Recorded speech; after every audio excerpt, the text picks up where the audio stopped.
As we continue to explore the archaeology of identity, a thought that occurs to me is the transference of shame from the system to the individual, from the parent to the child, that occurs when the beauty, the sensitivity, the uniqueness of the child, and in our cult, the feminine child, the femininity in the boy, the femininity in the girl, is dishonored.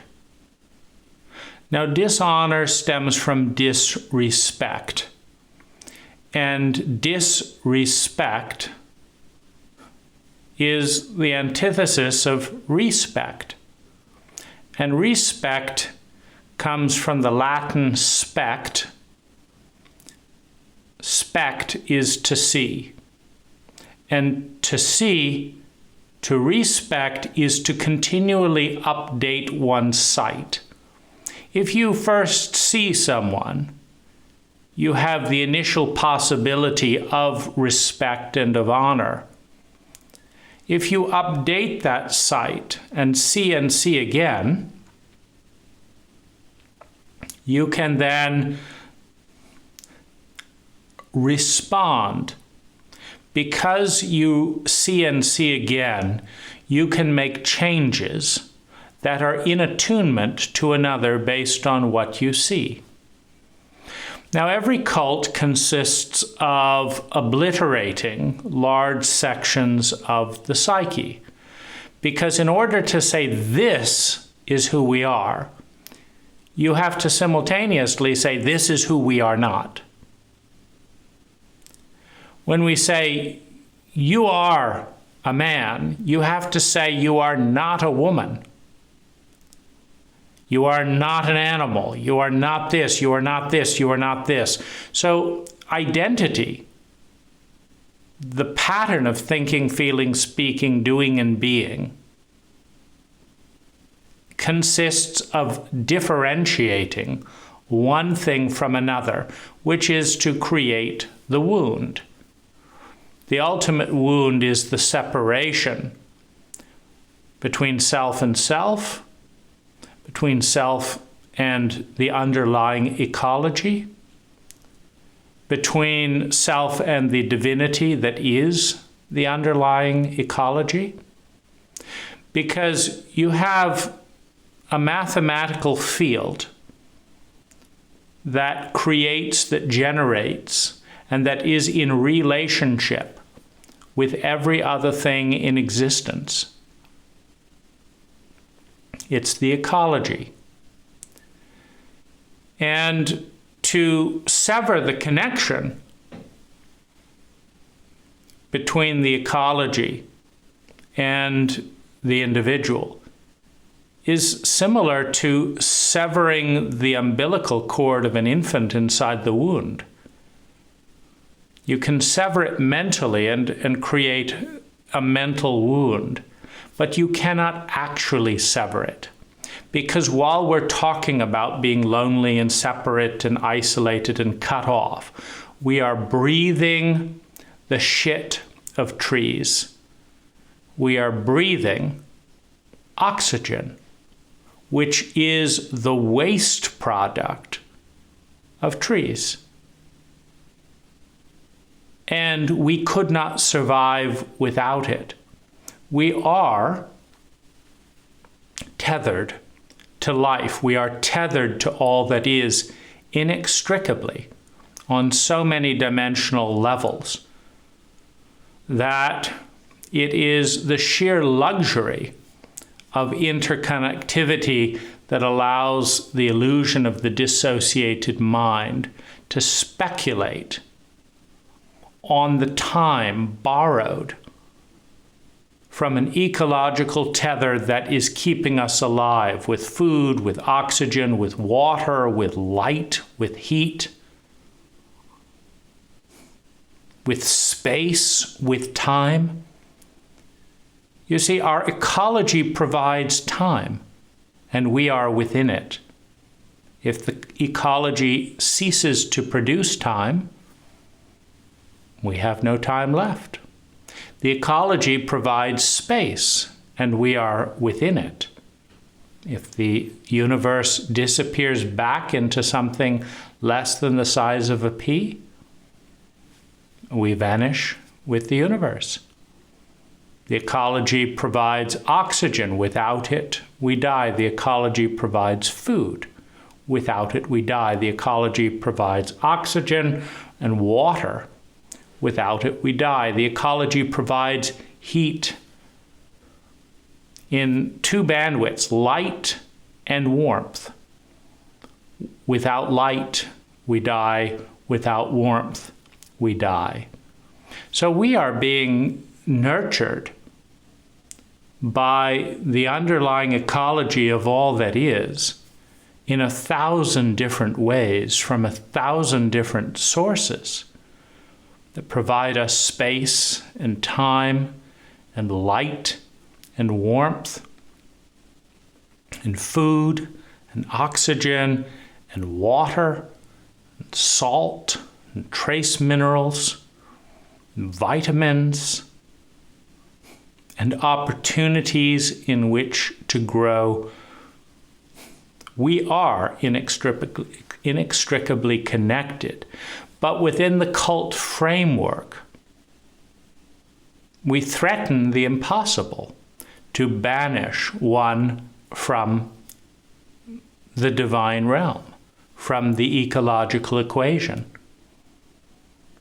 You know, a priest can say, "You are banished," but the oxygen does not stop giving because a priest cannot find it in his heart, or it's in a chauvinistic world, it's a hymn, because a priest cannot find it in his heart to love God's creation, does not stop the trees and the water, blessing each creature on the planet, willing and able to receive it.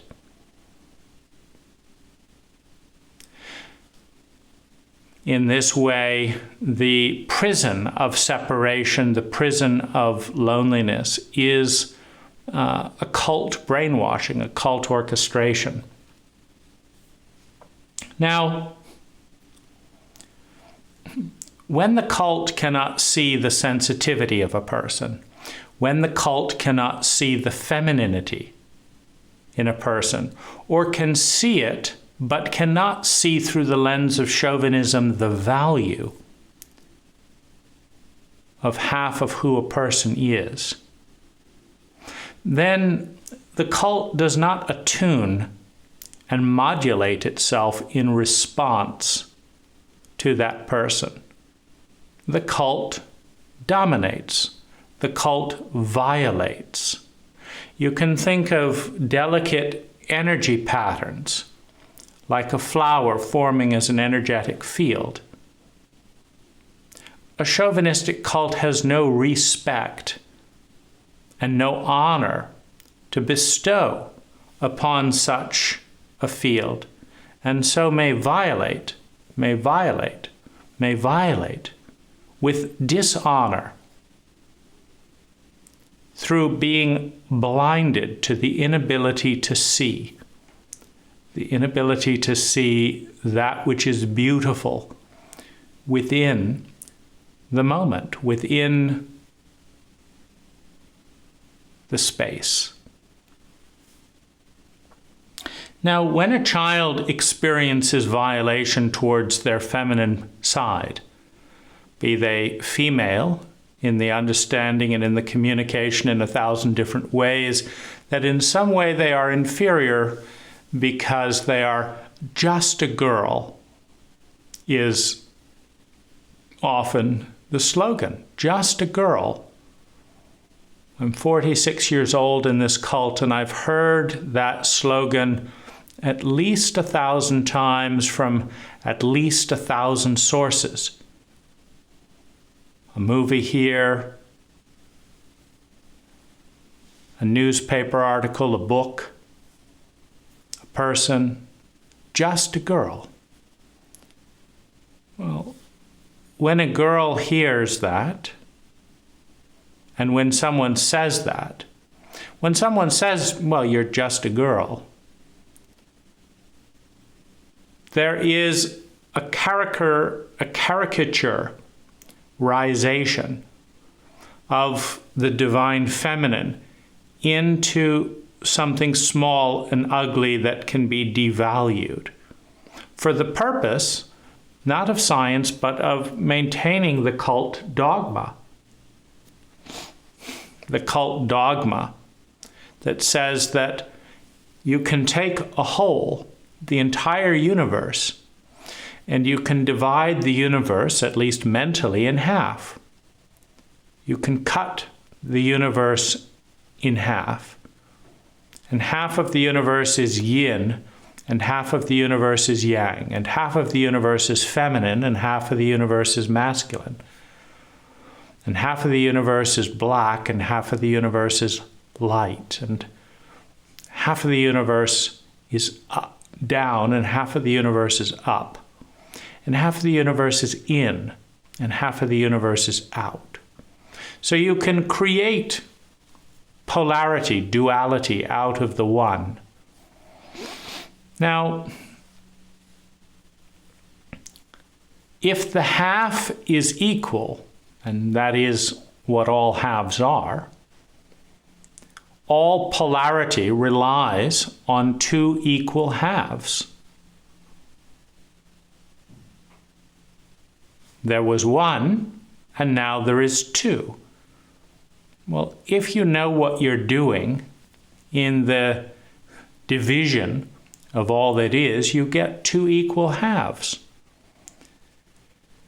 And it takes dogma to do what no scientist can do.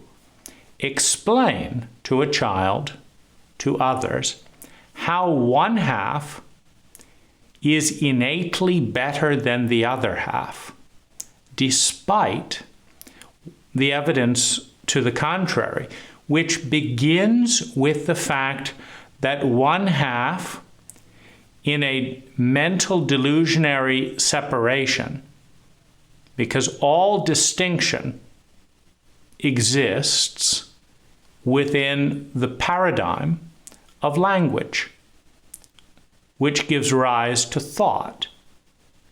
Without language, there is no division of the ecology.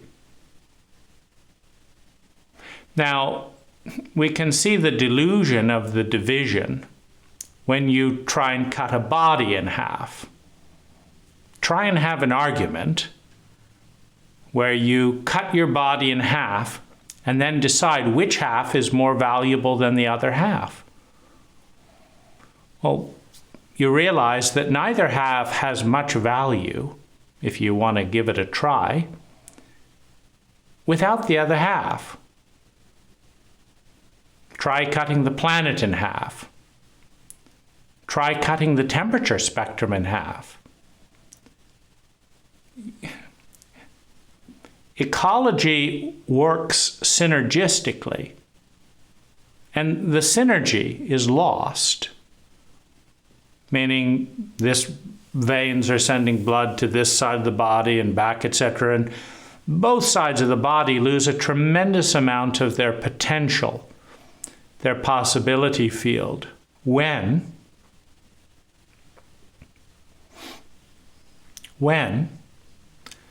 they are cut in half.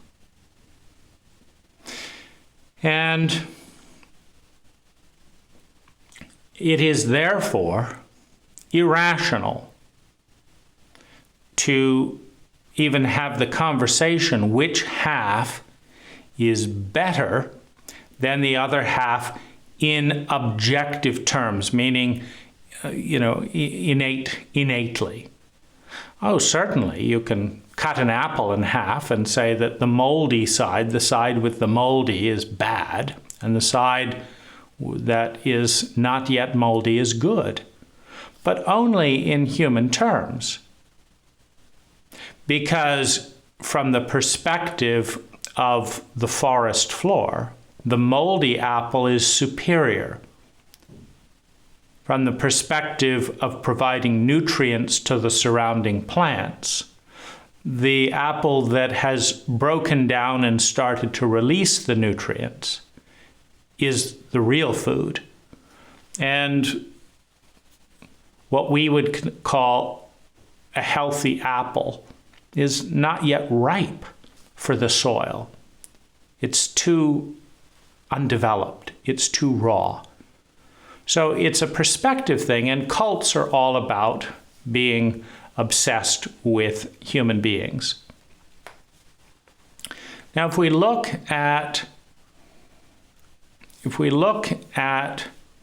what does a child experience when the parent's identity, when the parent's pattern of thinking, feeling, speaking, doing, and being comes through and shatters and violates huge parts of who they are.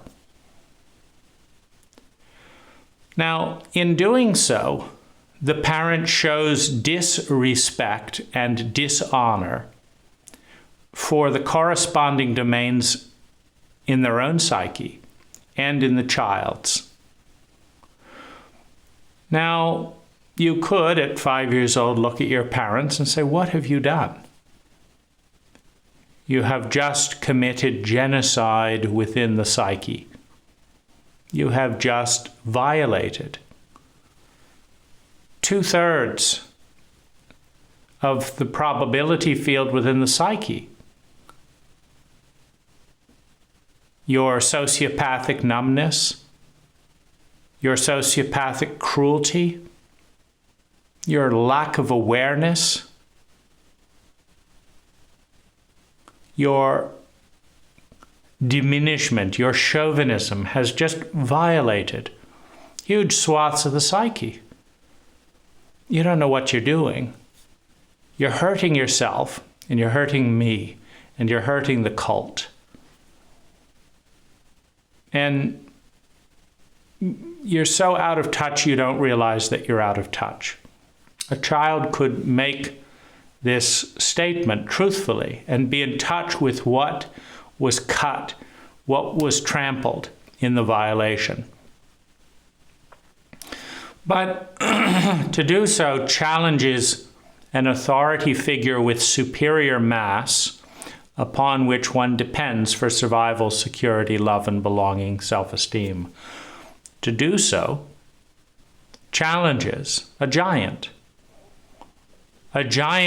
who, by the very nature of their ability to trample on large swaths of themselves and others, is showing that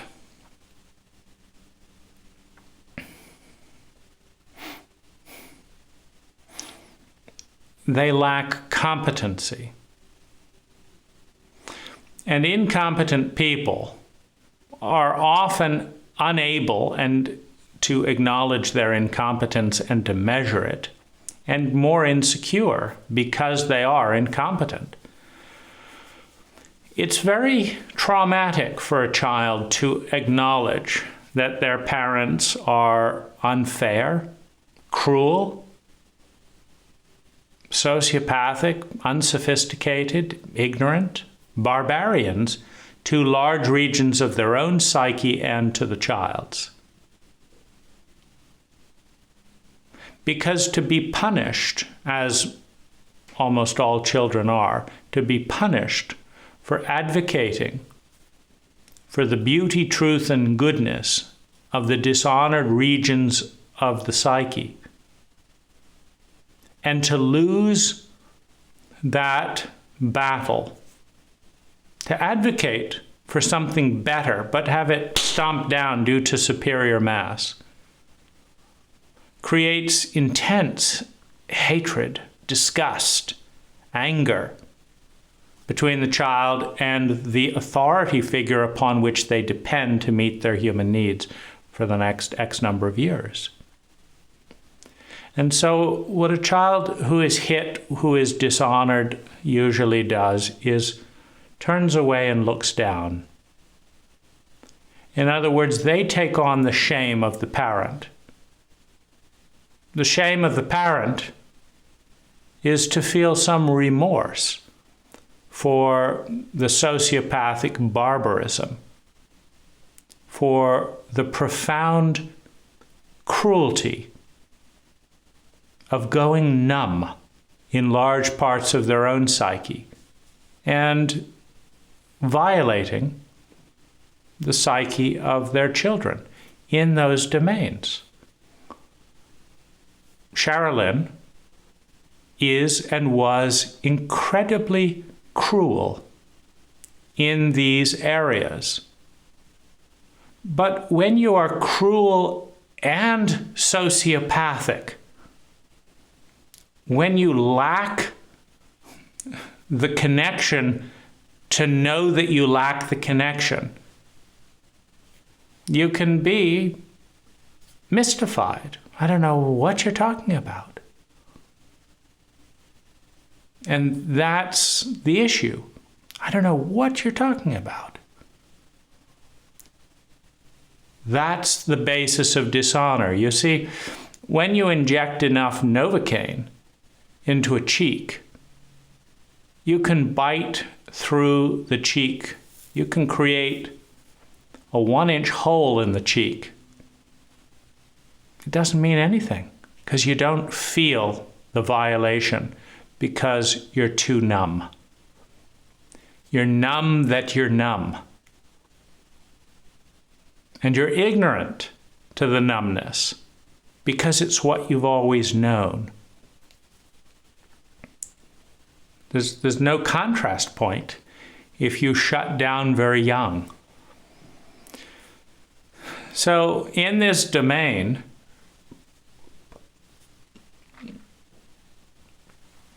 the child carries the shame.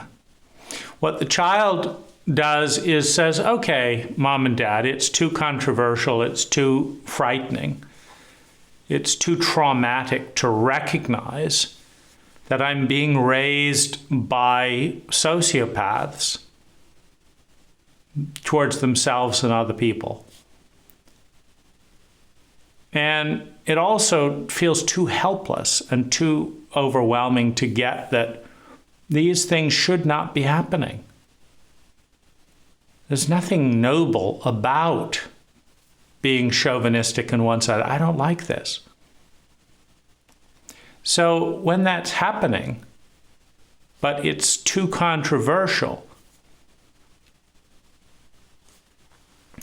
then you have a dynamic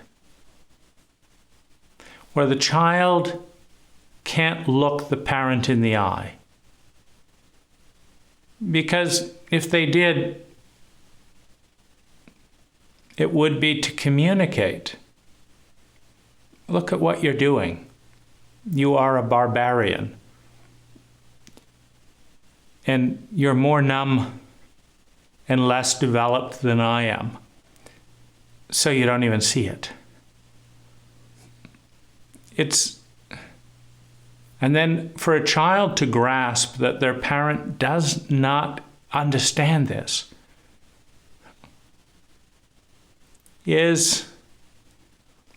it produces a certain amount of despair because the child is in a dependent relationship for survival, security, love, and belonging on someone completely incapable of providing that to certain regions of the psyche and completely incapable of grasping their inability. It's incredibly devastating.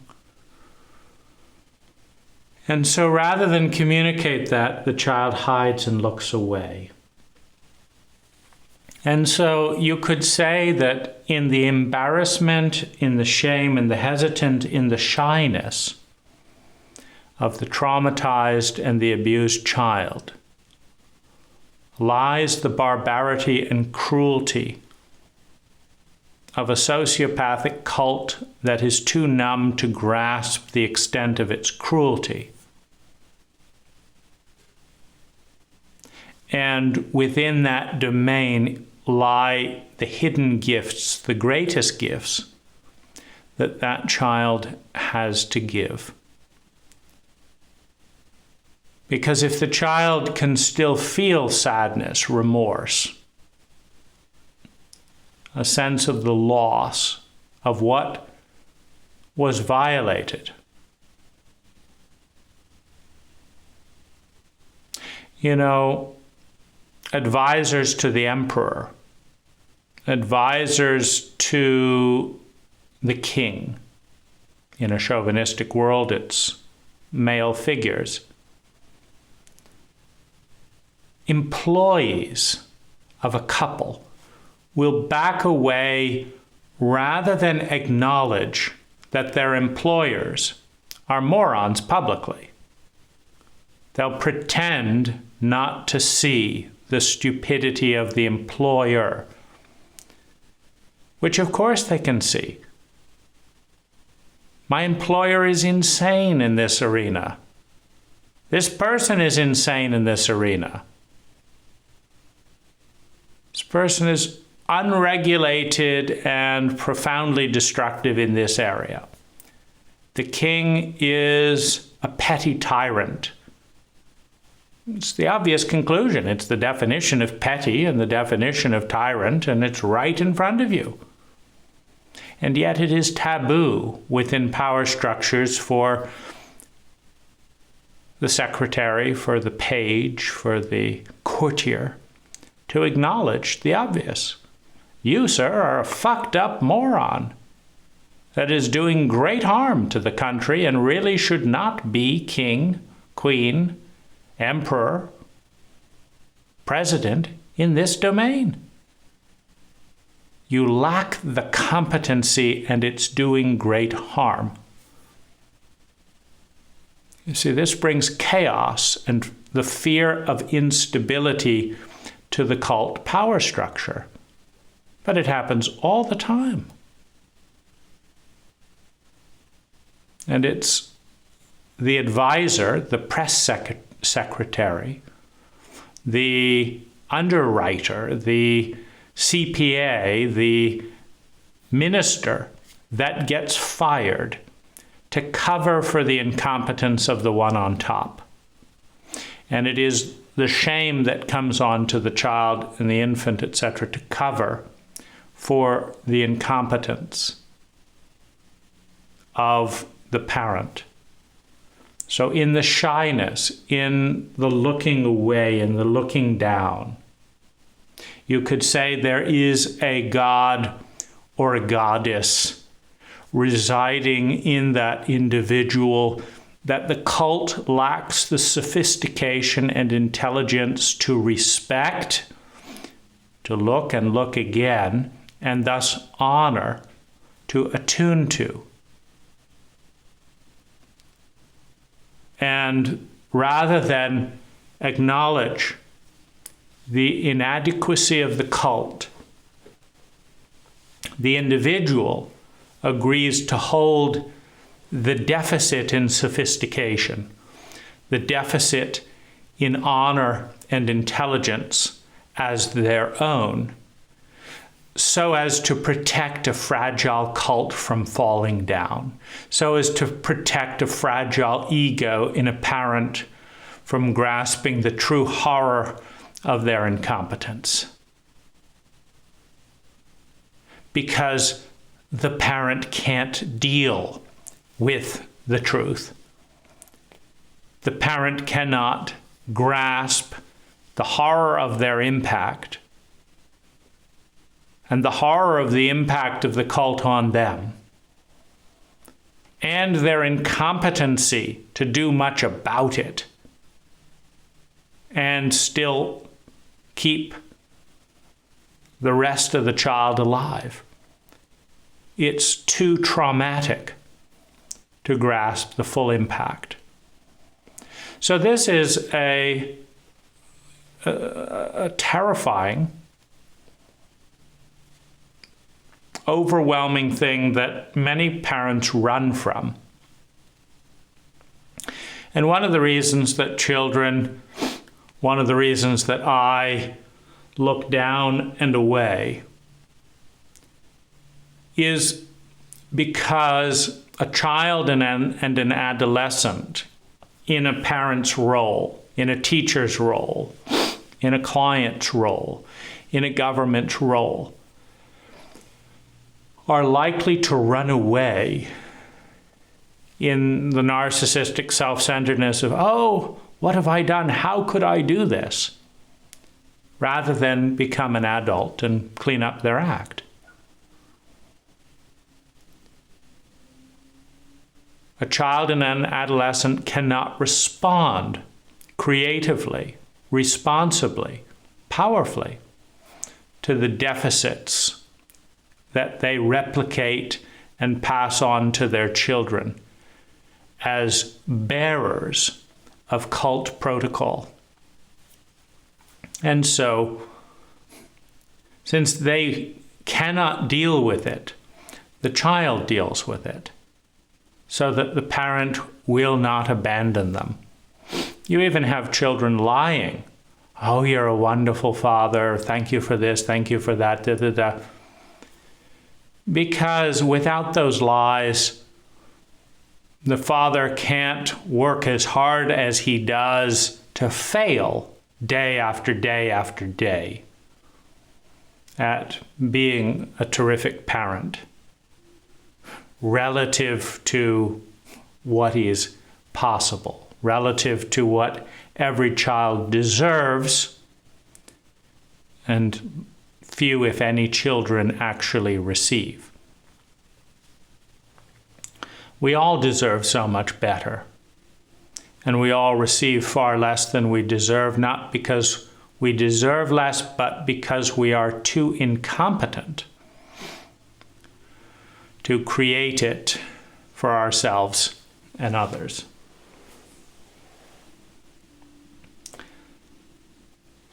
There's definitely this diplomat that emerges in me by age 11 or so, that has watched enough grown-ups fly off the handle to understand that they have a breaking point that cannot be talked about, that they cannot deal with, and that they punish the child for bringing to their attention. Thus, the diplomat has a job of seeing how much truth a given fragile, traumatized, alienated ego can actually handle.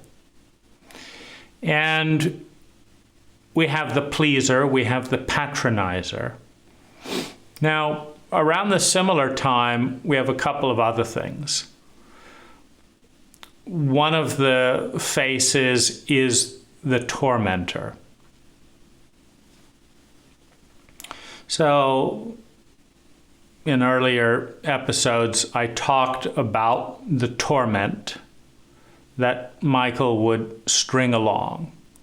One of the torment games that Michael brought to an exquisite art was to use language to frustrate and render his victim helpless. So he might say, well, what would you say is the reason for X? And you would, first of all, why on earth are you bringing this up at this time? You know, let's be real here. This is not really, on the agenda, but okay. Is this what you want, Dad? So he'd be delighted because you've fallen into his trap. So what you're saying is, you just said what you said, but he's going to turn it in a different angle. So what you're saying is that this and this and this and this. You say, well, I guess you could make that argument among the many arguments you could make. And then, aha! So that means this. Well, I guess you could pretend that that led to that. I mean, there's nothing wrong with it. Well, that means this and this and this and this. And the bottom line in the punchline is you're stupid and I'm smart. And if he was in a particularly vicious mood, you've just said the opposite of what you meant. And now that I've twisted your words into their opposite, I'm going to punish you by first doing the opposite of what you want, and of course knowing that. Secondly, pretend that I'm doing exactly what you want, knowing that's a lie. And thirdly, punishing you if you protest the maneuver. So, what do you want for breakfast? I want eggs. So, you want protein. I guess you could say that's eggs. So, what makes you think that protein is that what about this? Do you want this? Do you want that one? So, what you really want is this. And I'm going to give it to you, and then there's the pivot. Nope. You asked for it, and you're going to get it. Now, if you would allow him the pleasure of completing his torment, he would just gloat and enjoy dominating you into the exact opposite shape that you began with. Now, if you protested and say, that's not what I'm... No! Don't interrupt. You said this. And he'd get furious. So what do you want to deal with? A furious tormentor? Or a smug, sadistic, peaceful tormentor? So anyway, Michael, having done this to probably hundreds of individual people, thousands of different times, and punishing all protests to the contrary, left me feeling hatred, hurt, small, humiliated, confused, but also, since he was so persistent in communicating how loving and how wonderful he was, and how lucky we were to be tormented, or more accurately, in his language, to be loved, how lucky we were to be loved, I began to love my younger siblings in a similar fashion. Tormenting my brother Johannes. This was something that I remember the epitome was reducing him to helpless tears with socks. Whatever Johannes was doing, happily enjoying himself, I'd come over and hit him on the head with a sock. And I'd invite him to defend himself, knowing that as the older person, I would, of course, dominate. Faster, longer arms, etc. And the more he retaliated, the more I hit him some more. And if he did absolutely nothing, I hit him some more until he was reduced to tears of abject helplessness, despair, and frustration. What did he want? Leave me the fuck alone. But if he protested, said, go fuck yourself, you son of a bitch, then I would increase the speed of hitting, with socks. And when he burst into tears, I'm like, what are you talking about? It's a sock. Johannes, it's a sock. Here, you can have at it. Come on, let's see who wins. So In other words, the helpless rage of the tormentor, particularly being recategorized as love, provided an easy copy. Because, like Michael, I could pretend that this was a fun game. Let's dissociate from the obvious helplessness and despair of Johannes and talk about what a fun adventure it is, etc. Exactly as Michael dissociated from his 5-year-old boy, myself, and dragged me up and down the stairs in a sack. Isn't this fun, Dane? Isn't this fun? Oh, so fun, Dad. Drag me up and down the stairs in a sack again. Why don't you get in the sack, you fucking coward? You fucking dickhead? You want to sit in a sack, Dad, and fall down the stairs and bang your head? Isn't that fun? You fucking cunt. No, but you see, that would enrage the sociopathic dickhead, pretending to be a grown-up, pretending to be an adult, tormenting his children. Now, could a Sherilyn, could a mother actually protect her children? Nah, it's too much trouble. Busy fantasizing, reading Thomas Hardy books, off in her dreams, having her sexual fantasies.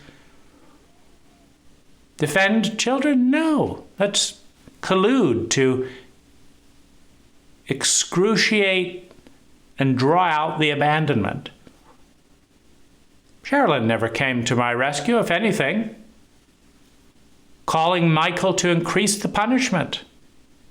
Her own sadistic methods were not effective enough for a 5-year-old. Come on, Michael, we need 2 against 1.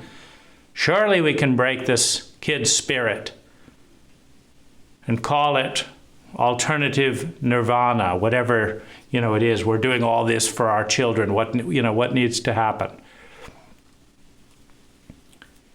It's excruciating to understand that 2 grown-ups who are normal,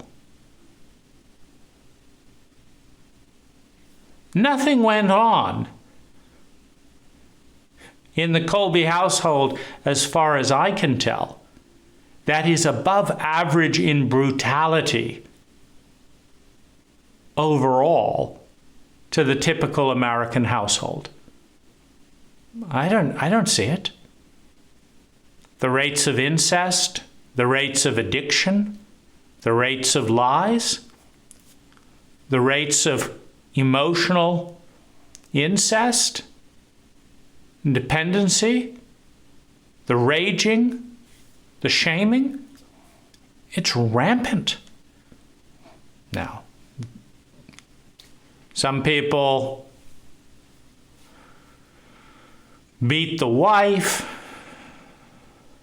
some people molest the daughter, some people drag their firstborn around in a sack and then ask them to tell you how great it is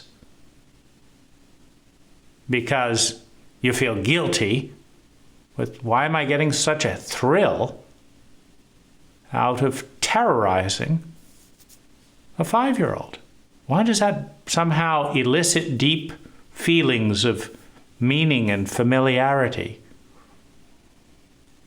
To recreate these intergenerational abuse patterns and pretend that because we're eating vegetarian that somehow this transcends the stupidity, the cruelty. So, my father was filled with so much shame and so much fear and so much pain that I think it was pretty clear he'd rather leave, he'd just check out or walk away than deal with any of that. And that he punished everyone around him for not fixing his pain and suffering, which he refused to talk about, in a cult that demasculated him for doing so and elevated him for his wit, which, if you are incredibly articulate, it equates to having a knack with knives and torture instruments. If you're really dumb, it's kind of hard to really damage someone psychologically, because you don't have the sophistication to convince them that it's all their fault. When you're really dumb and you hurt someone, the person might just take pity on you. Like, here's a dumb, poor sod trying in the most clumsy way possible to blame his entire life on his children. Poor sod. Another casualty of the Western cult. Another casualty of chauvinism and emotional illiteracy. Poor sod. You can take pity on him. But if you have someone who's talented, who's mentally articulate, then they can appear superior while being tantruming, vicious 6-year-olds, venting out their helplessness on anyone around them, and appear noble, benevolent, and superior. That's more dangerous, because it's harder for the child to understand the stupidity of the parent. It's easier to take on the cruelty as something's wrong with me. At any rate, I was tormenting Johannes in the mold of Michael by age 10, 11. And some part of me didn't like it. I didn't like the pattern that I was disseminating to my younger siblings. But since it was taboo to question authority, since it was taboo to challenge Michael and Sherilyn, and I think it's hard to stop abusing someone while you're being abused in the same way. Because when your parents abuse you and you say, well, of course, I deserve to be abused because I am unlovable. My parents, they're perfect. The government, perfect. The cult, it's nothing wrong with that. But me, I'm just flawed, I guess, and I guess I deserve to be punished. In a sociopathic paradigm, if I need help, if I'm flawed, of course I should be hurt. I mean, it's a rather crude and barbaric paradigm. It comes from the reptilian brain. Pile on and attack the weak. You see, the slowest gazelle gets eaten by the lion. The lion rushes out on the savannah. The gazelle herd races away. A little old lady gazelle is the lion's lunch. What's her curse? Being old. What's her symptom? Being slow. What's her punishment? Death. You punish the weak. Maybe you'll run a little faster next time. If you don't, you'll be eaten. Who will be eaten? The slowest, the oldest, the sick, the wounded. They're the ones that will lag behind. And in a sociopathic, reptilian program, when coronavirus hits the country, who goes bankrupt? Billionaires? Nah. They might sell one of their 15 vacation homes to reflect the down times. But no, it's a waitress making $37,000 a year who's laid off for 6 months because her restaurant was closed, who then gets thrown out on the street, who then gets PTSD on the street, as 42% of our homeless get, because she committed the crime of being poor for actually serving people in a way that many billionaires do not serve people, but consume, prey upon, following the reptilian protocol. So it's the weak, it's the vulnerable who take most of the heat of crisis. You see, in a down economy, I lay off my employees. You know, there isn't much work to go around. The work has shrunk by 80%. There's still enough for me if I do the work, but I'm going to lay the rest of you off. Now, of course, I have the most money because it's my company. I have the most skills, so it's easiest to get work. And so the one with the most money is affected the least by an economic downturn. Because from the perspective of the reptilian brain, well, of course I'm going to take care of me before someone else. Never mind the fact that I could stop earning income for 6 months and be just fine, or a year and be just fine. But what about my employees?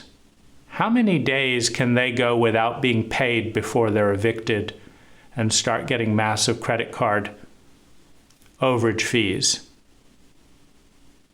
and lose their credit and then can't buy a house because they don't have credit even if they get the job back? How many days can they survive? But of course, they're just employees. And in the chauvinistic paradigm, the one on top has to be protected. The leader, the president of the United States, has to go underground in a bunker in nuclear holocaust. Now, the people can be blown up to smithereens, but as long as the president is protected, then the Russians didn't really win. They just destroyed the whole country. But the president is still alive in the bunker. And he destroyed most of the Russian country as well. But of course, that doesn't matter either because the president of Russia is in their bunker too. Now it's a game of, chicken or risk. Let's see which president dies in the bunker first. That's the real winner. He died in the bunker. The United States. What United States? You mean the disorganized rubble with millions of dead? Yes, the symbol, the flag. Don't worry about the people, the flag, the cult. We won. It's absolute insanity, and at least they had the decency to say so. Mad, mutual assured destruction. Absolutely mad. But it makes total sense to a sociopath, to a reptile, who doesn't care about other people. Because they've been traumatized to such an extent that their empathic brain is shut down. Now, around 11, 12 or so, it did bother me that my games led to the psychological helplessness and trauma of my younger sibling. But you see, as a child in the sympathetic stage of taking on the patterns of the cult delivered through the parent, there's no ability to change. And even if there was, if I said, it's wrong to torment my brother. It's cruel, it's wrong, I'm not going to do it. But it's just fine that Michael continues to torment me and my brother and my mother.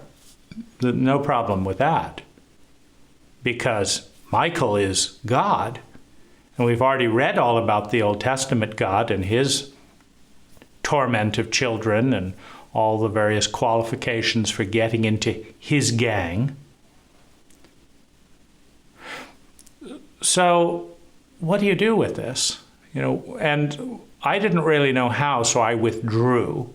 I didn't like who I was, so I started the process of withdrawal.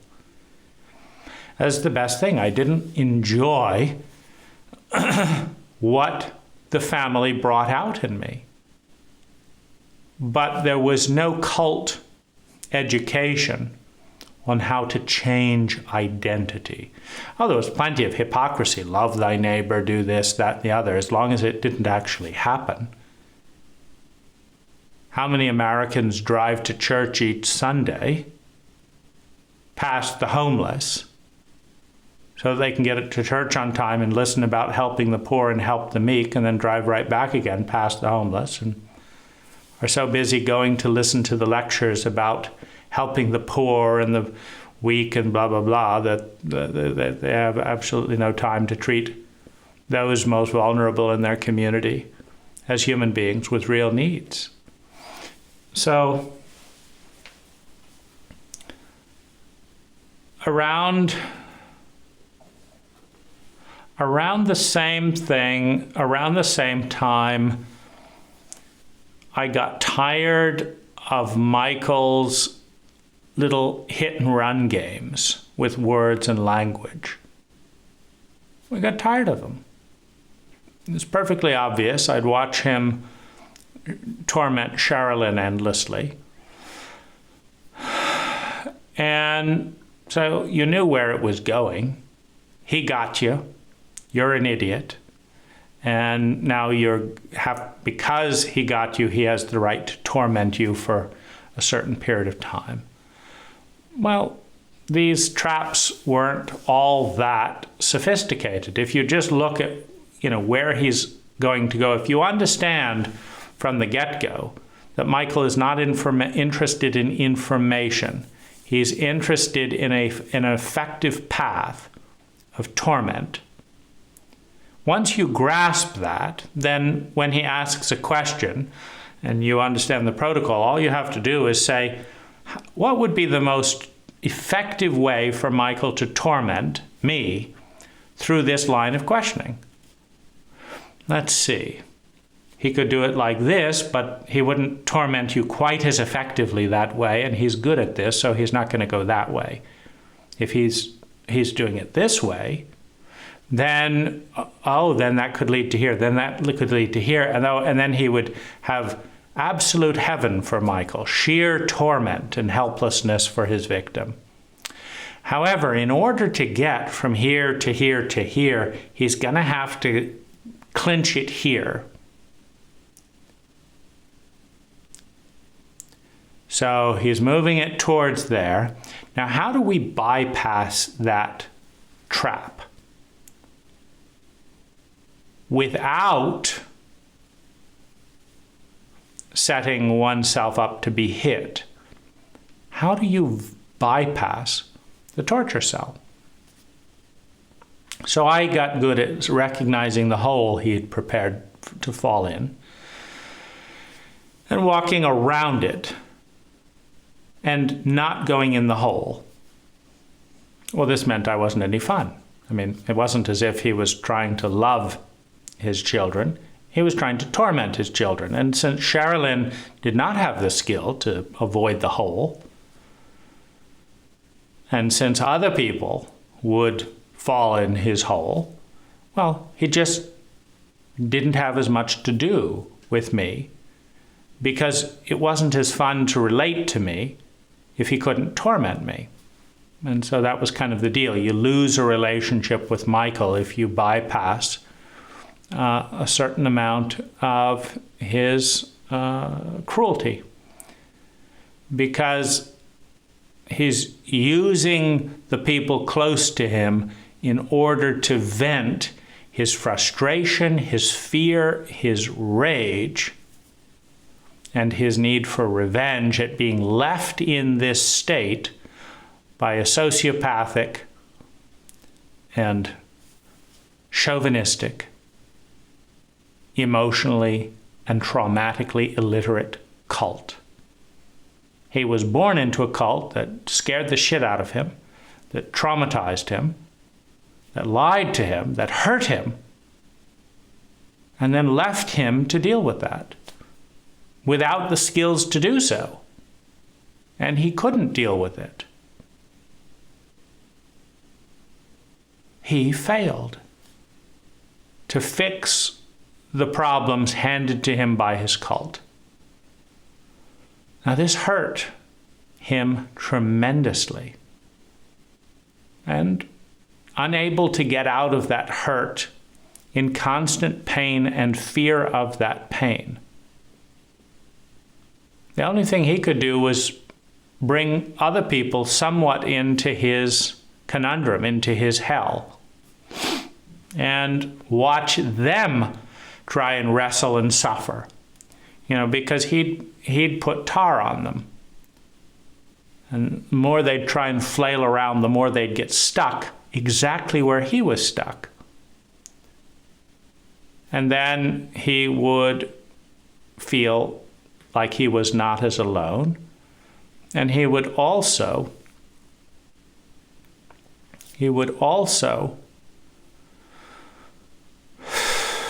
transfer some of his loneliness, his frustration, his helplessness, and live vicariously in his victims. And so this was, I would say, his primary operating system. This was the time in Sussex, England.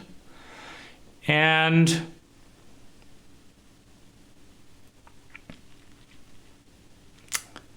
he had enormous contempt for Sherilyn, who did not know how to love him, because Sherilyn did not know how to love herself, because Sherilyn did not want to find herself, because herself was small and hurt and in pain and was not wanted. What was wanted was the exotic Sherilyn, the sexual Sherilyn, the beautiful Sherilyn. That was much more interesting than her scared, hurt little girl.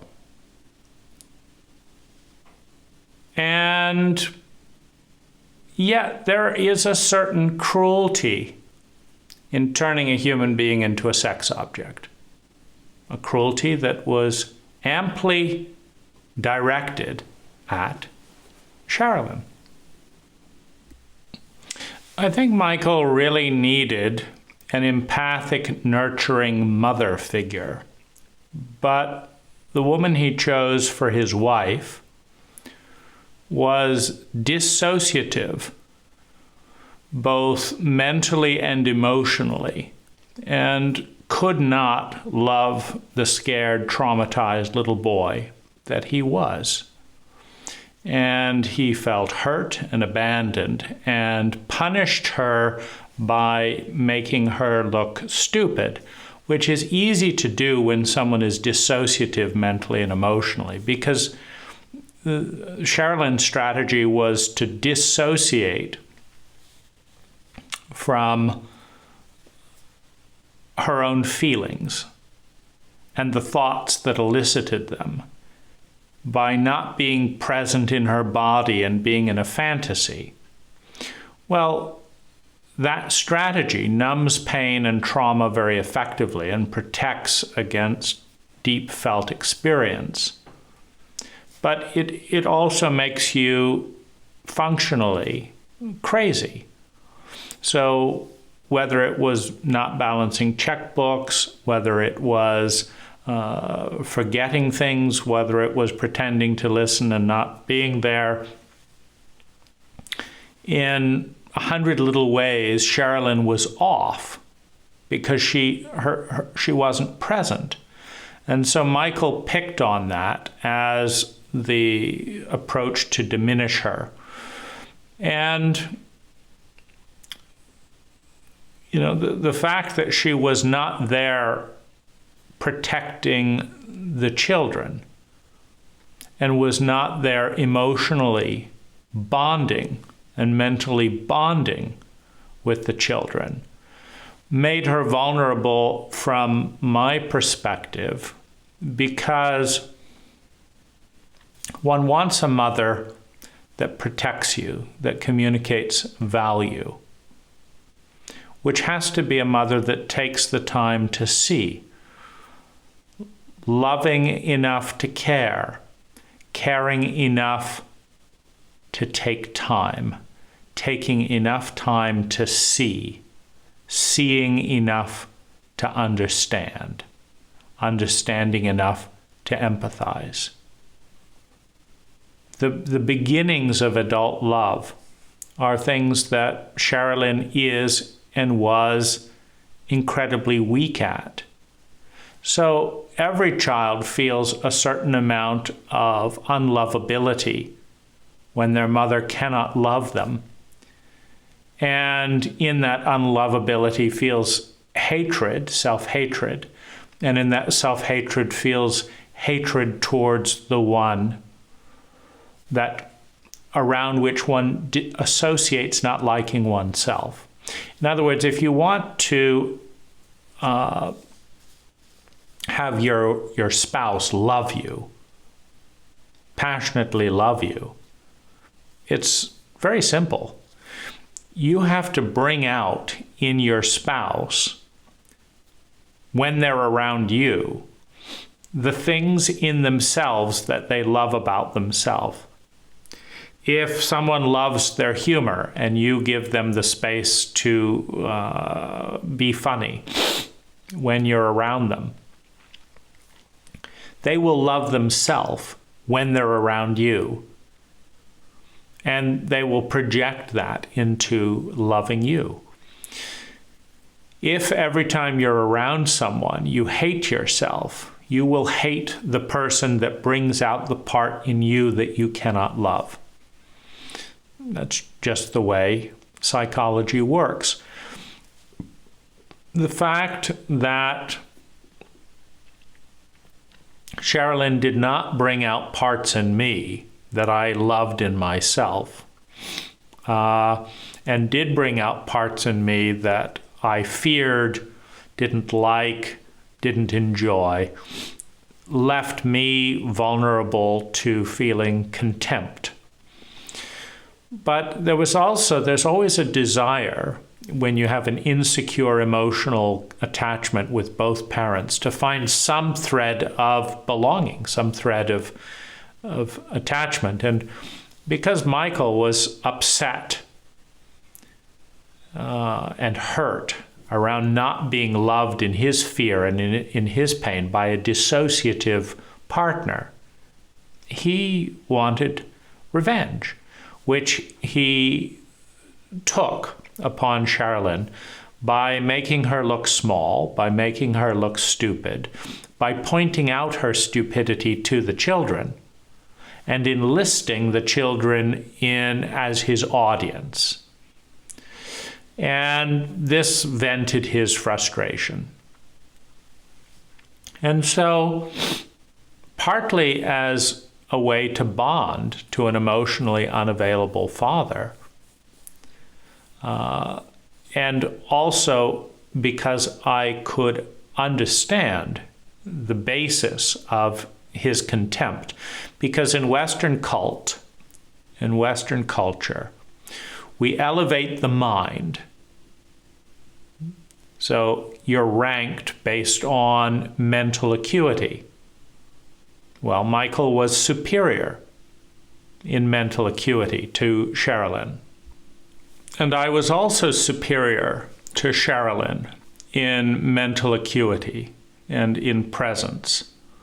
And so that allowed for a certain alliance of passive-aggressive and overt hostility and contempt towards Sherilyn. Now, it felt good to be on the same side as a parent, at least Michael.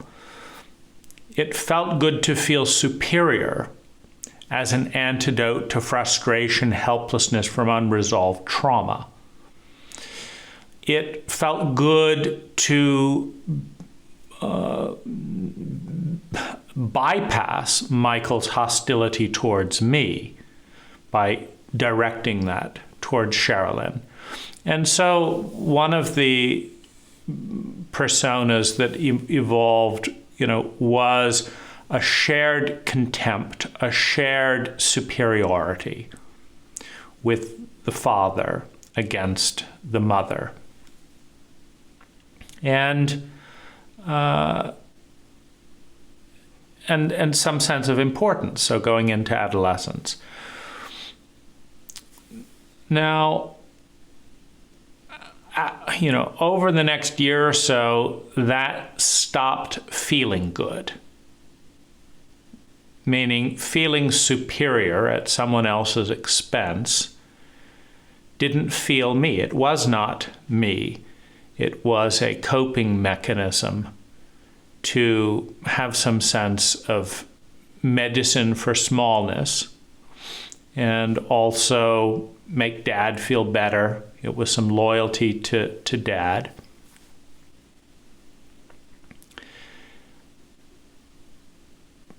But it didn't feel right.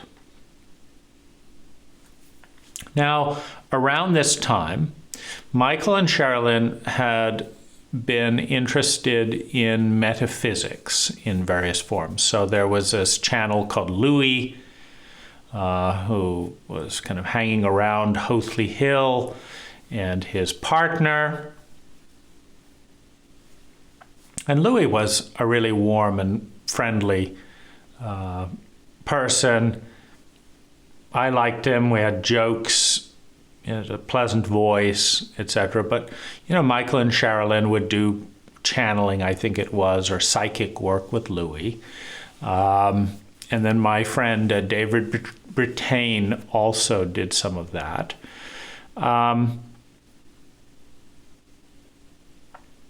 And Michael and Sherilyn were reading other books. Michael was reading Return of the Bird Tribes and the Starseed Transmissions and stuff. So this was kind of beginning to develop. Now, around this time, I had an exchange with Peter Cook at the Michael Hall Waldorf School, where I was questioning and asking things and pursuing my line of thought. And I think it was around drugs. And it turns out that Peter Cook had been an addict, that my sixth grade Waldorf teacher. And so he had a real fit with some of my questions. And I remember the rage, and I remember the hostility and the anger he directed at me for some of my questions. And I didn't like it. I did not like the intensity. I didn't like constantly being asked, questions or raise a hand or participate, and then being punished with this intensity, for asking questions or exploring things or wanting to put ideas together. And I basically understood that if I was me as the intelligent explorer, that I would be raged at in Peter Cook's class. And I didn't want to be raged at. So I tried a new persona. I mean, it's boring just sitting there doing nothing. So I developed a new persona as the class clown. Now, I think it's telling that as the class clown, I was praised and universally accepted. Peter Cook started smiling and laughing, and, he wasn't threatened by me as a clown. And the other class members enjoyed it. So I became a clown. And I basically, my mode of clowning was to pick a few sentences and then just try and repeat those in whatever situation or context that anyone said. So one of them was Big Bill Ritchie. And so people would say something and I would reply, Big Bill Ritchie. Or, what fell down? Peter would say, Dane, what do you have to say about this or that? And I'd say, what fell down? What fell down? And the class would erupt in laughter. And Peter Cook would smile, and I wouldn't be raged at. And, it was entertaining. So this, was a pivot to avoid intensity of rage, basically, by a Waldorf teacher that had not dealt with their trauma, and in an emotionally illiterate culture where it's not like we learned what rage was and why teachers would have rage attacks and what to do about it or anything like that. So, asking probing questions is leading to rage. Let's not do that. We have to go to school, so what do we do instead? Well, let's try this. Well, that bit gets a good response. Okay, so the need for love and belonging and the need to not be attacked leads to a natural pivot there. But that also, of course, makes education much less relevant. I had the sense to understand that. Anyone else would as well. So when the family moved to Findhorn, and I went up on the Easter holidays, I grasped. There was a conference I went to, and Sam Keen was teaching at the conference, and I grasped that what was going on at the Findhorn community in Scotland was a lot more interesting and relevant than what was going on in the classroom, particularly with me playing the clown role. And so I left. I had a conversation with Peter Cook. He was discouraging of my leaving, but of course he was also discouraging of me fully showing up. I didn't have so much discouragement about, I felt I could show up more fully at Findhorn without being raged at. And so, so there's a movement towards that. Around about this time also, Sherilyn had a fantasy of being on a Greek island, so Michael moved the family over to Cyprus. And I think that was partly for tax reasons. With the offshore company he was being a director in, and so there they were in Cyprus. And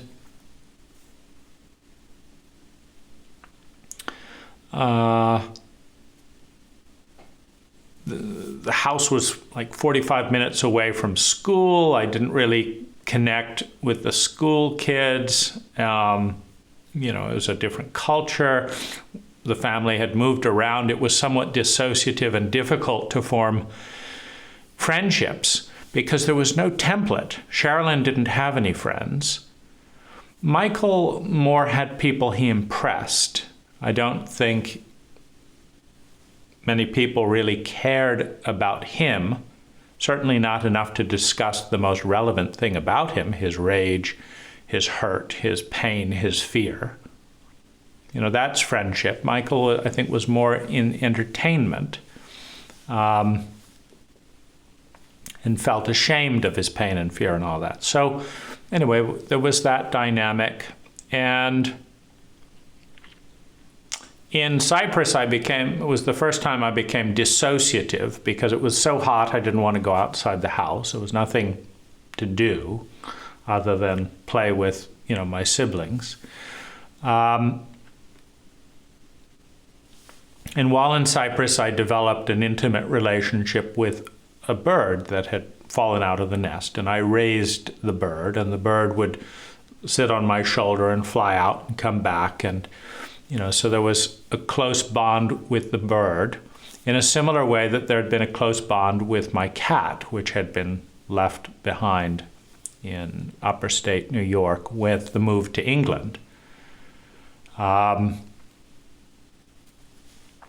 And so there's a certain theme of tenderness and connection with animals which are more capable of secure emotional attachments than anyone in my family, whether it was my cat or my bird, or later my rabbit. There was a sense of being able to connect tenderly with another being.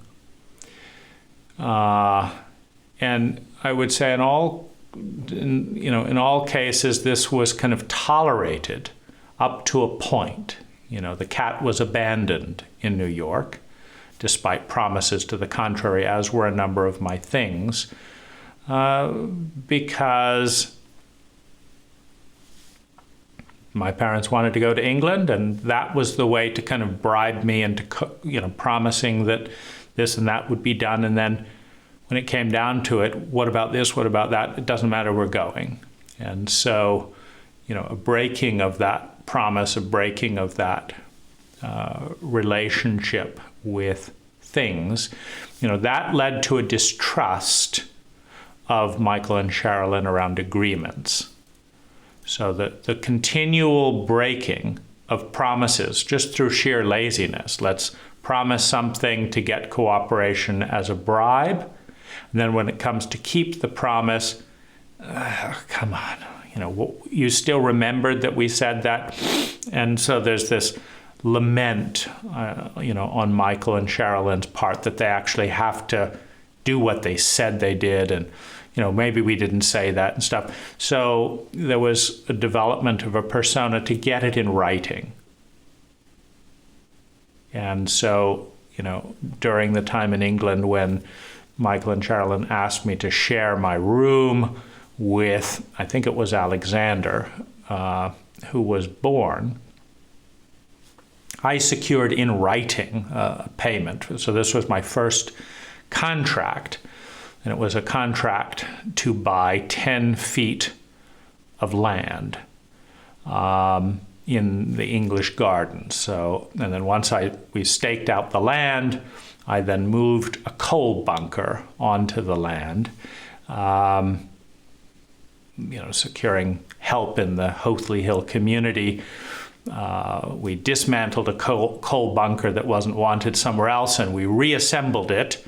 And put together this coal bunker that would be a fort. So this is just concrete rectangles that bolt together, weigh hundreds of pounds each, and kind of form this big structure. So that became my land, but more importantly, I kept the contract so that when Michael and Sherilyn tried to move and sell the house and ignore the contract, I had it. No. You're going to pay me. You have to buy back the land that you deeded over to me. I own this this 100 square feet of land. So what are you going to do to buy this land back from me? And I believe that was pivoted into my first mountain bike. It was pivoted into some asset. May have been money. The mountain bike cost 250 pounds, and I think that there was a segue into, you're going to put this amount towards my mountain bike, and then you can sell the land. But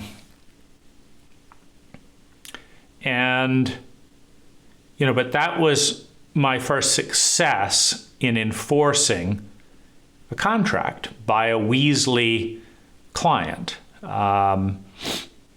meaning a client that didn't want to own up and be responsible for the contract, that didn't want to acknowledge that it existed, that wanted to pretend rather than, hey, we're shitty, irresponsible people who like to steal things from their kids and bribe and do this. And then we're annoyed and punish you for remembering our betrayal. Because that's the goal. Oh, you remembered? Why do we have to do this? Oh my goodness! Oh my goodness! It's as if Michael and Sherilyn felt put upon, that anyone had the indecency to remember their promises and actually expect them to do what they said they would do. because they shouldn't have had to have agreed to anything in the first place, and oh, poor them. It was a lot of this energy, and I think that in the smaller, younger parts, there's a sense of empathy and pity. Like, how can I be more invisible to accommodate you?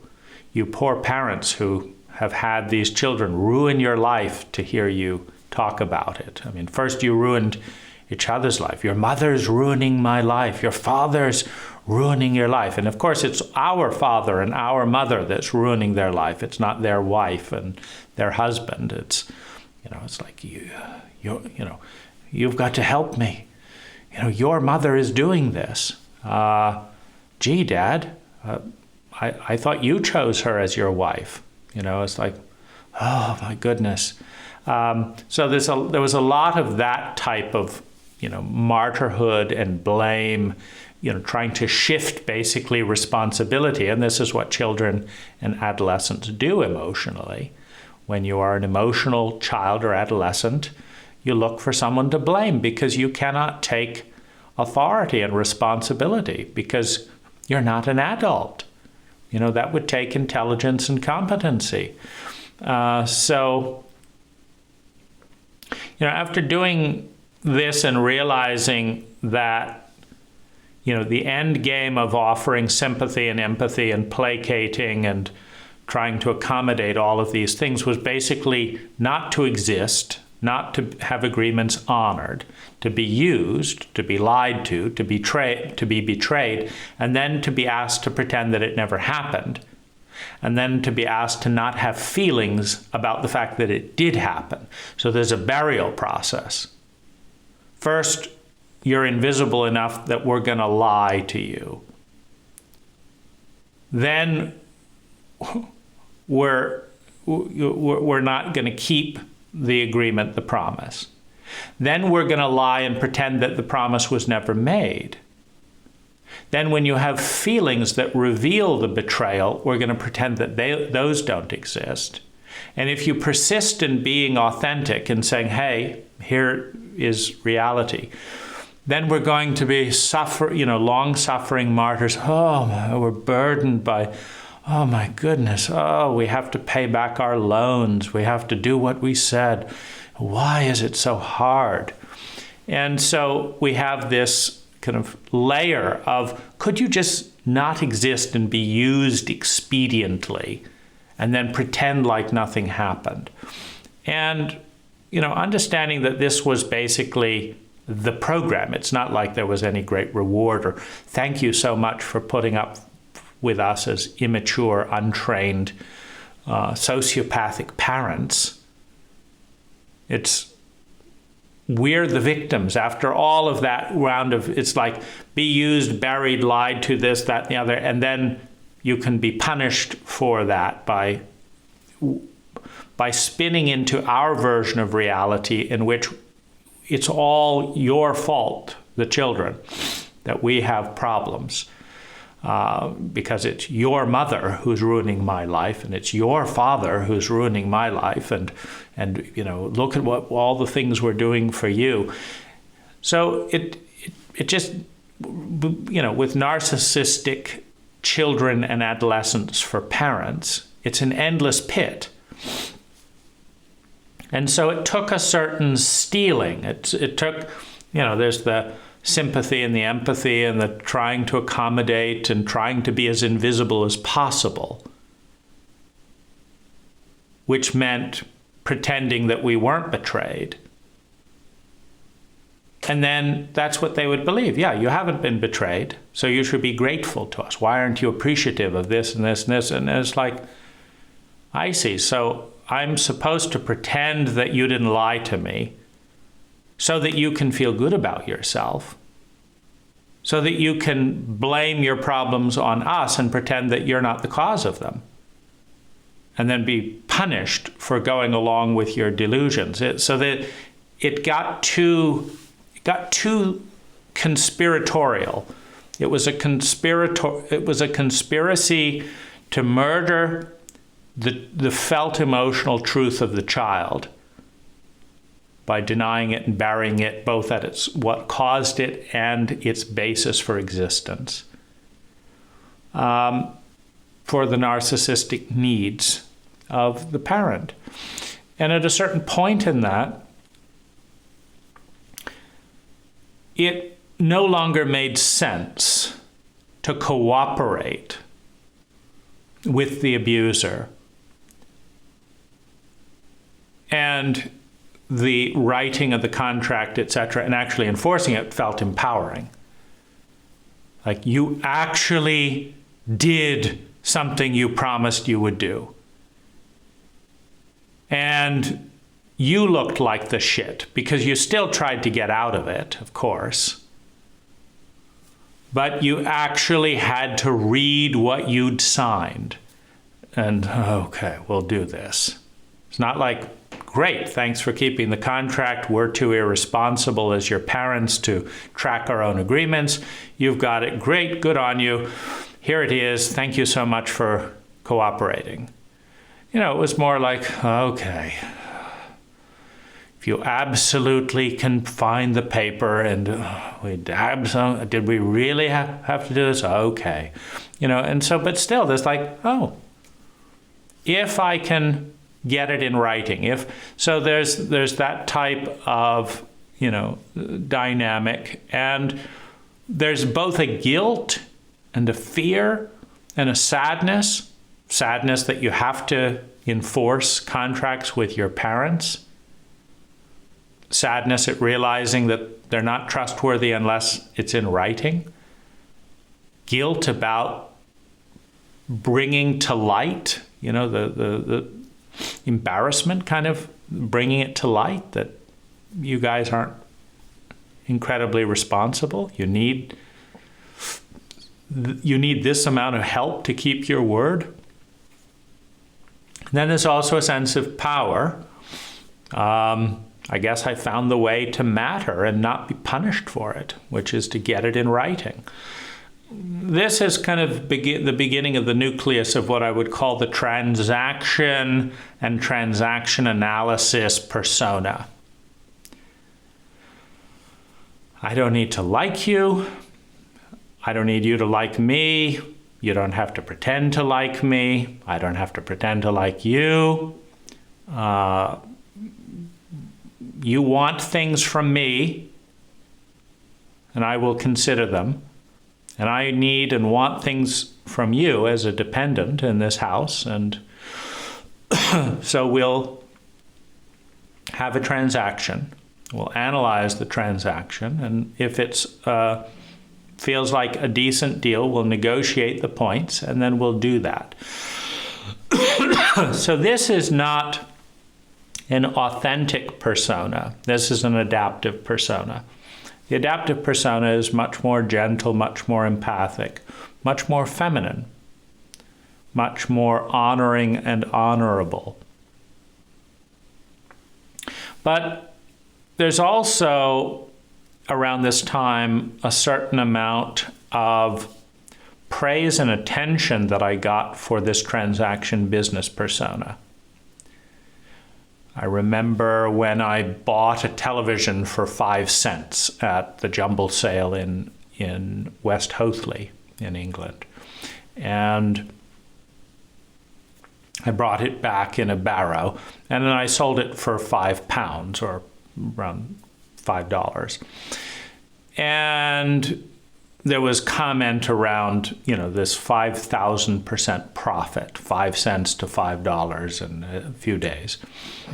And so this was noted. So there was a projected persona waiting for me in the shrewd, profitable, negotiating business person that grown-ups in West Hoathly, including my parents, gave me attention and some praise for. So this adaptive persona that I adapted to avoid the pain of being used and lied to and betrayed and then punished for trying to redress that, this adaptive persona was then praised as somehow, the making of a capitalist or something like that. And so, given that it was, I think, really the only persona that was meeting with that praise and success, it became something that I elevated somewhat as a performance. You'll give me praise and respect for this, number one, and I won't feel like a schmuck for being used, two, and it's necessary. So for those three reasons, I'll cement it into place as a habit to cultivate. And, later in Vancouver, this kind of came to the extreme. Every so often, primarily Michael, but sometimes Sherilyn would want to interact when I was kind of isolated from the family in my room. And, so my response, open the door, what do you want? And Michael, would try and pretend or lead, like, what do you mean, what do I want? Do I have to want something to knock on the door of my son? And it's like, yes, you do. So what is it? What is it that you want from me?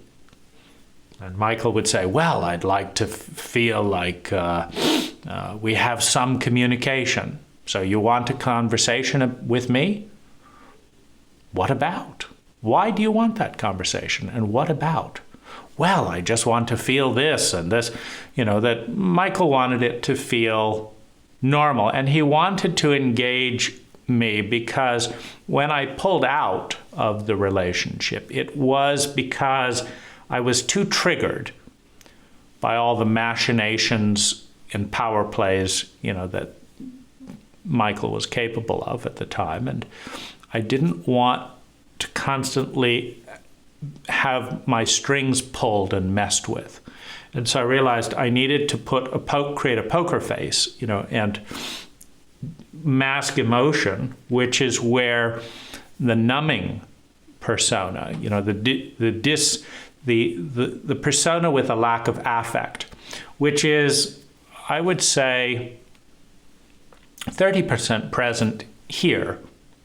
This persona that's analyzing and talking about these things analytically without affect is a construct that is an antidote to despair, to helplessness, to being yanked around sociopathically, primarily by Michael, in an emotionally traumatic and dissociative household, where that was kind of the game, where it was provoking one another's feelings. And I didn't want to be provoked into helplessness. There was enough of that going on already. And so, this construct, to manage the construct and let the construct relate to Michael through, this mask, emerges out of that. And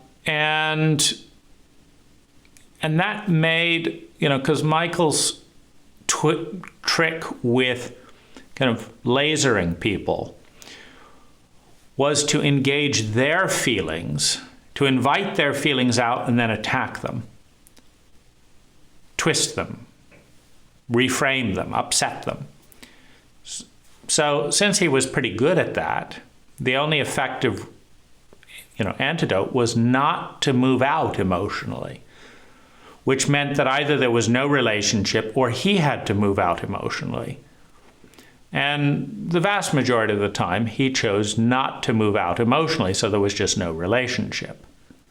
Because if he started talking about why or how he wanted to connect in some way, he had to talk about his feelings. And I would generally say, and why did you want that? And what did you want here? And what did you want here? And he'd usually just give up and leave me alone. And that was good, meaning I had avoided, some of his masochistic tendency by not engaging I'd stayed transactional and analytical, and that's when I started calling Michael and Sherilyn by their first names. Because when I was feeling helpless and hurt and enraged and depressed and self-loathing because I couldn't stop them from pushing buttons and twisting heartstrings, when I was feeling that, I went through an analytical exercise. And the analytical exercise was simply to say, okay, imagine I was on the street and I met Michael and Sherilyn. Because one of the interesting things about all of this is that while the children were being tormented, while Michael was in torment, while Sherilyn was off in dissociative la-la land, nobody noticed. You know, this is the stunning thing, and the reason I consider families fractal patterns of their cults. Nobody noticed. Not only did people not notice that Michael was in agony and pain and fear, not only did they not notice that he sadistically punished people around him, not only did they not comment upon that, not only did they not notice that Sherilyn was dissociative and didn't have friends and didn't really think very lucidly and didn't follow through with things and made comments that showed that she often had very little grasp of what was going on. The cult enabled this by instead idealizing Michael's articulating talent and Sherilyn's physical beauty. Sherilyn got off on being considered my sister when bringing me to school, spent hours, putting on makeup and various things, and focused on her beauty. And so that was her world. And the cult said, wow, you're so beautiful, this and that. As if somehow that turns you into a human being or a mother, or, that's more noteworthy than conversation. So a tremendous amount of chauvinism in the cult. And of course, why is it that Michael died in terror after living 56 years or whatever it was in this cult? No one noticed his pain, his rage, his hurt, his anger. And if they did, weren't able to connect and do anything about it. But as a child growing up in the family, I was surrounded by praise from the cult, praising my parents, praising my dad for being smart, praising my dad for, running a business, or my mother for her cooking. She was an excellent cook. And that's something that I appreciate. So there you see a positive evolution. But praising my mother's beauty and my father's intelligence, but no one noticing that they're traumatized human beings that are suffering a lot. And they're giving their trauma to their children who are suffering a lot. And their children are giving it to their children or their siblings. So my parents participated in escalating my suffering and leaving me in that state chronically. And then I caused varying degrees. I think the biggest cruelty was directed at Johannes. And I think it was because he was emotional and it was my emotions that had taken the brunt of the cruelty and the twisting. So my feminine side was most damaged in the Colby household. And because Johannes was the most feminine, because he was more emotional and sensual, I think he was the target as I externalized the attack on my femininity. And Juliana tried to include herself But she tried to include herself by offering her leadership and her ideas. So I was a natural leader in Hoathly Hill because I had a very active imagination. Now, this very active imagination partly emerges out of hyperactivity in thought and behavior, which is to escape feelings of terror and anxiety about being hit, about being punished. It's also to fill in and become entertaining, meaning people in our cult use TVs all the time to create chatter and noise to distract themselves from their feelings. It's what a fear-based, pain-based cult does that is emotionally illiterate, is let's have lots of noise and stuff to take the edge off so that we're not feeling anything. And in this, we didn't have a TV in our house. We were far too superior to the rest of the cult to have TV in the house. So how are my parents going to distract from their feelings? Well, I made myself into a useful distraction by chattering. And in the same way that Peter Cook appreciated my absurd foolishness. What fell down? What fell down? Big Bill Ritchie. A likely tale, that was my favorite, a likely tale. Peter Cook would say, the Romans in 1857 went to this, whatever. And he would finish his sentence, and I would say, a likely tale. And the whole class would, erupt into laughter. And it was a great thing. People could say just about anything, and I could say, a likely tale. And it's a great mantra, so to speak, to stay somewhat engaged. It's relatively defensible. And so, between that, someone, if I said a likely tale and they say, why do you say that? I could say, what fell down? They could say, you don't really think that. And I'd say, a likely tale. And just a few little sentences, and I can be completely invisible and yet engaged in a way that's non-threatening. And, that kind of hyperactive thing to run my own fear and anxiety that had no place.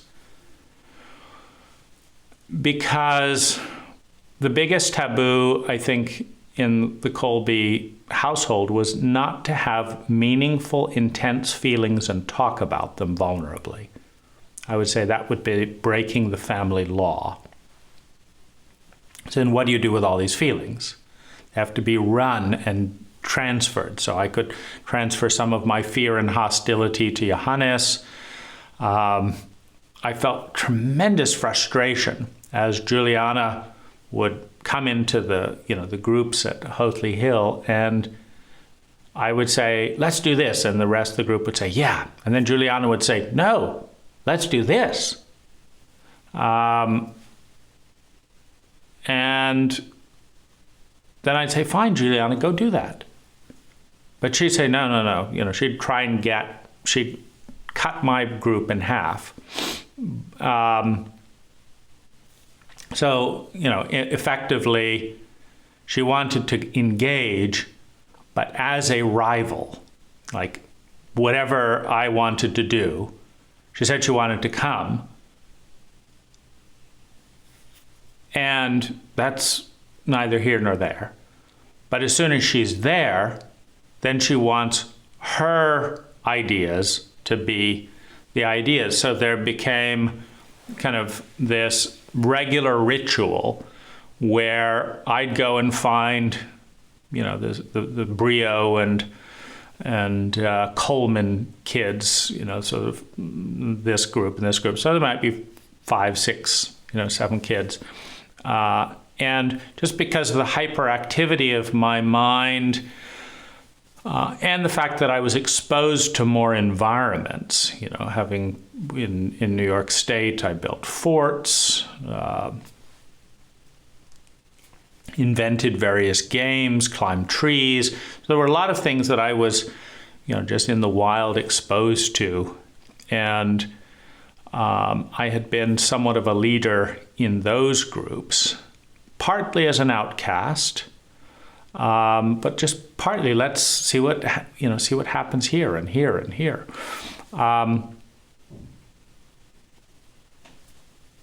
So Juliana would come into this group. I would go and form it, and she'd walk up, say, "I want to join." I'd say, "No, go away." And they'd say, "Oh, let Juliana join." I'd say, "Fine, we're making a plan here." And I'd start to go in the detail. And then Juliana would say, "No, what about this? We should do this." And I'd say, "Fine, go do it." She'd say, "Who wants to join me doing this?" So that now the group is split in half. So it's like, fine. So who wants to go and do Juliana's thing? Go do that. We're doing this. But I felt, I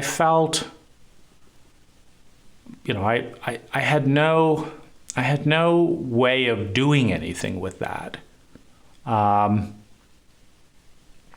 because I didn't know how to connect with another human being, or how to respond, because that wasn't taught. It's not like Sherilyn ever came into our room and said, "Let's connect. What's going on?" Or "It seems like you're disturbed about this. Do you want to talk about this?" and really paid attention.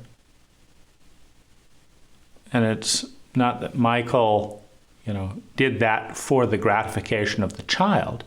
He often came in and talked about his things for his own gratification. But when you've been narcissistically used, then you need to form your own identity. And so I guess Juliana was suffering from a similar narcissistic overload. And so she wanted to find a place where she could belong and be a leader.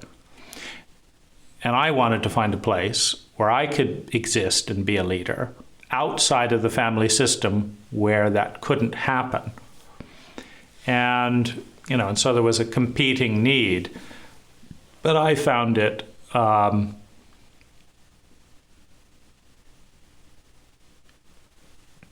Juliana was just not on my mind empathically,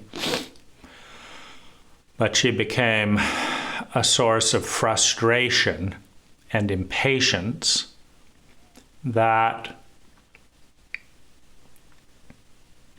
and I think I remember the first types of dynamic where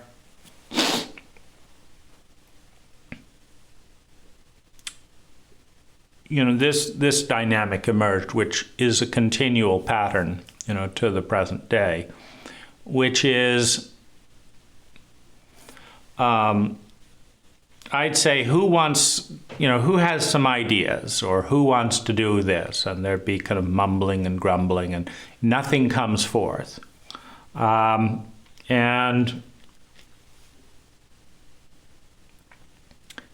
so I would say, "What do you want to do? What shall we do?"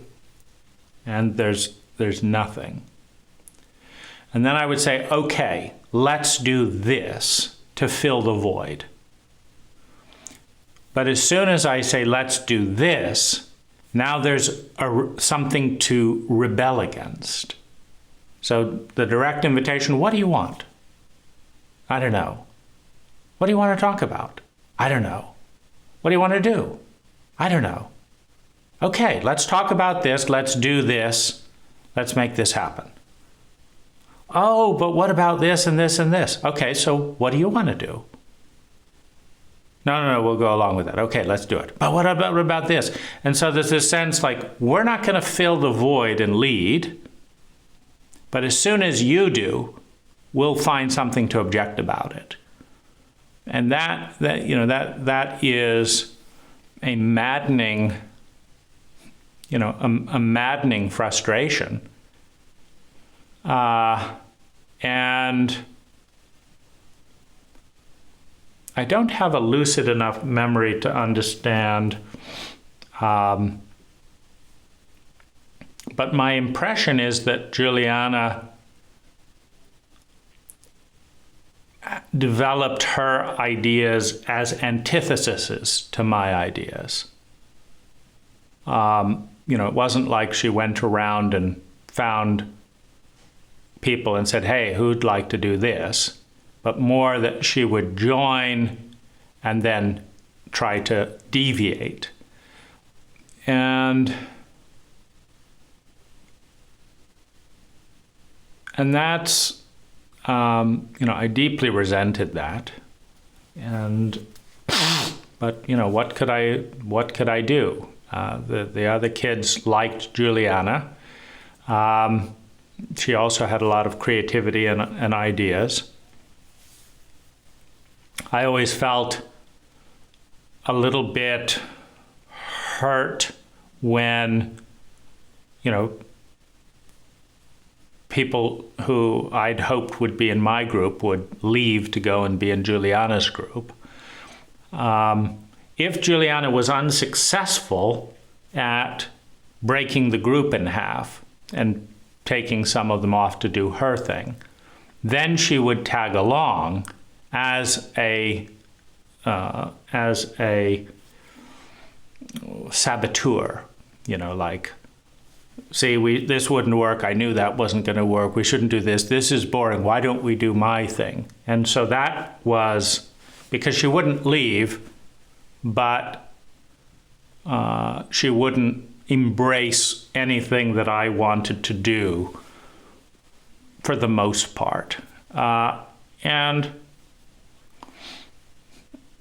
so there was also, it wasn't all frustration. I think I also liked Juliana, but I just didn't have a template or way of relating to her. I just knew how to propose ideas and try and make them happen.